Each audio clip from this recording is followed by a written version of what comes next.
So, hey guys, Chowser here.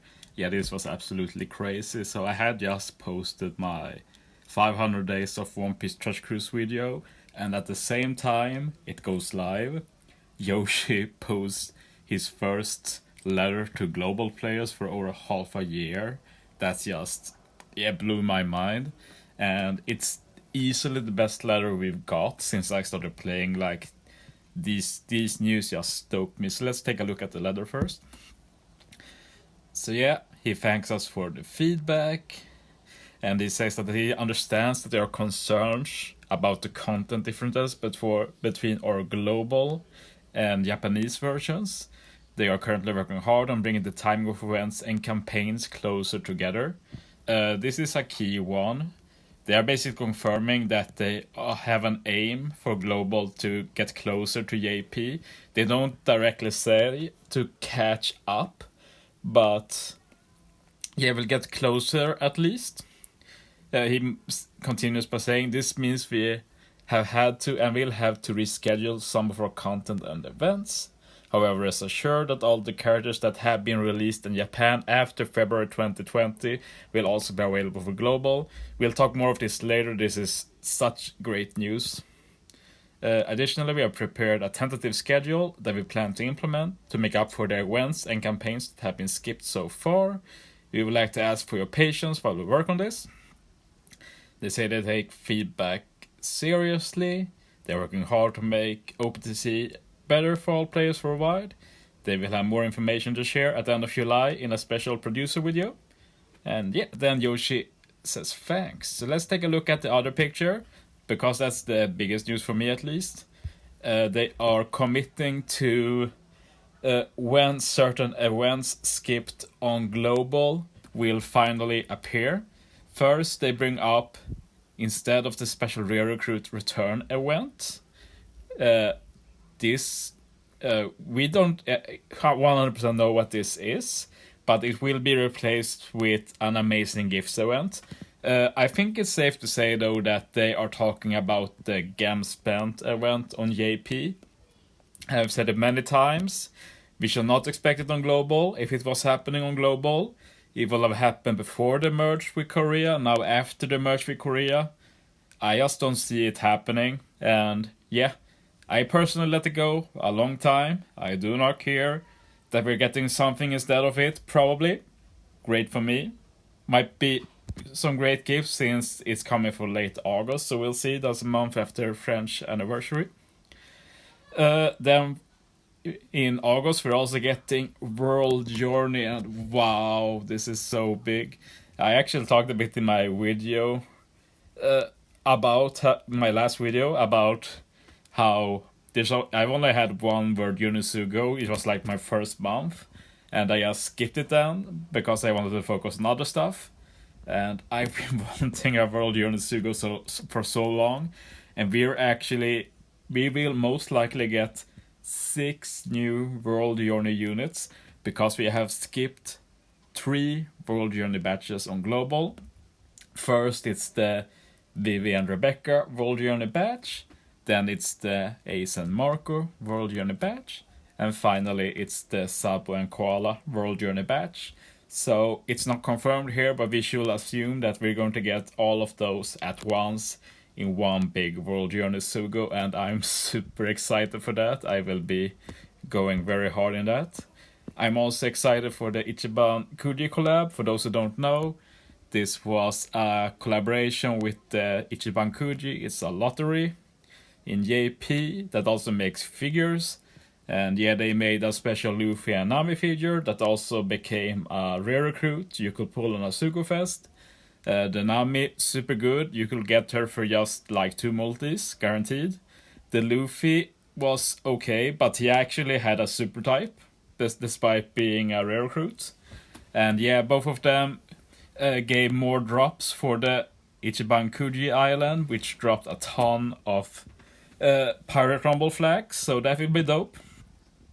And yeah, finally, we'll also be doing characters from Sweetie Party in October. And yeah, for those who don't know, this is the Custard Blitz that people have been talking about for a year now.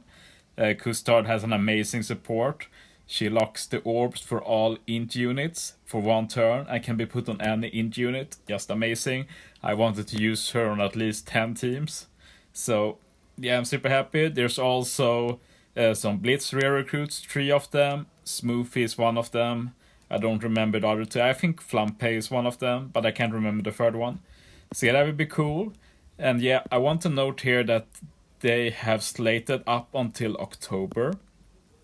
And if we compare with the text here, they mentioned that they are prepared on tentative schedule. And they also talk about getting global closer to JP. So my take on this is that they have actually just decided that, okay, we're going to actually have a real long-term plan here. We are going to make sure, like, they have 2 goals with this from what I can see. The first goal is global is going to get closer to JP. And the second goal is that global is going to get missing events and units. And they made a schedule with that. And from the looks of it, they've been planning for up until October. So yeah, I am super stoked about that.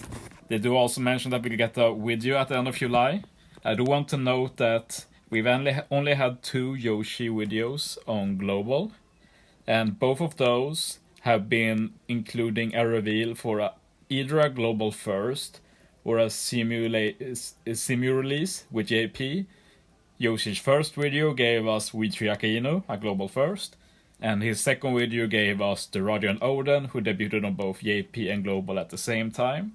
So it's not a confirmation of that, but we could maybe expect it. Like, we know that One Piece Day is like 1 week before French Annie, and if they throw things around, they can just make One Piece Day French Annie if they want. Another thing to note is that they do not mention French Annie in the video. But yeah, it will probably be that. But after Korea didn't keep their anniversary, like, I don't know if we'll keep the French anniversary. We'll have to wait and see. But yeah, I think that's all I have to say right now. I'll probably make a video here to discuss just syncing up events with JP versus actually merging. What I want to say is that at this point, it doesn't matter. Now we know that we'll be getting closer to JP. It has its pros and cons. I'll probably discuss that too, but we know what's happening now.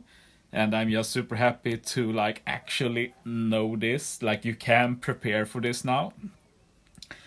Personally, I'll definitely go hard on the World Journey Sugo. I'll definitely pick up the Nami at least in the Ichiban Kuji Sugo. As for the Sweetie Party, I only care about the Custard really. We'll see if I do any pulls on the Sugo there, but yeah, super happy about this. And yeah, end of June got even more excited now, because now we know they are committed to speeding up. And it just doesn't make sense to me to not double up June then. Like, if you're speeding up, you have Ace versus Akainu, you have yeeeee Blackbird and Moria. Both those batches have nearly no content. Like, realistically, if they put versus Ace and Akainu and yeeeee Blackbird and Moria at the end of June, the only extra content we will do, if we do it like this month, we merge the Pirate Rumble, we merge the Treasure Map, we'll probably merge the Kizuna. Like, the only extra content we get is 1 more arena and 1 more point event. And of course, the point event might be annoying to have 2 at once, but who knows, maybe they skip one of them. That will suck, but they might do that. So yeah, it doesn't make sense to me now to not double up like that, and then they can just go all out for French anniversary with the JP Annie batch. So yeah, it will be interesting to see at least, and I'm super happy to get some real communication. Like, this is beyond my expectations. Like, this is such clarity. We even got dates like almost a half a year in advance of knowing of events. Like, oh, super happy. This is what we global players want. So yeah, thanks for that. Hope this keeps up even after the video in July. So yeah, thanks for watching, guys. See you next time.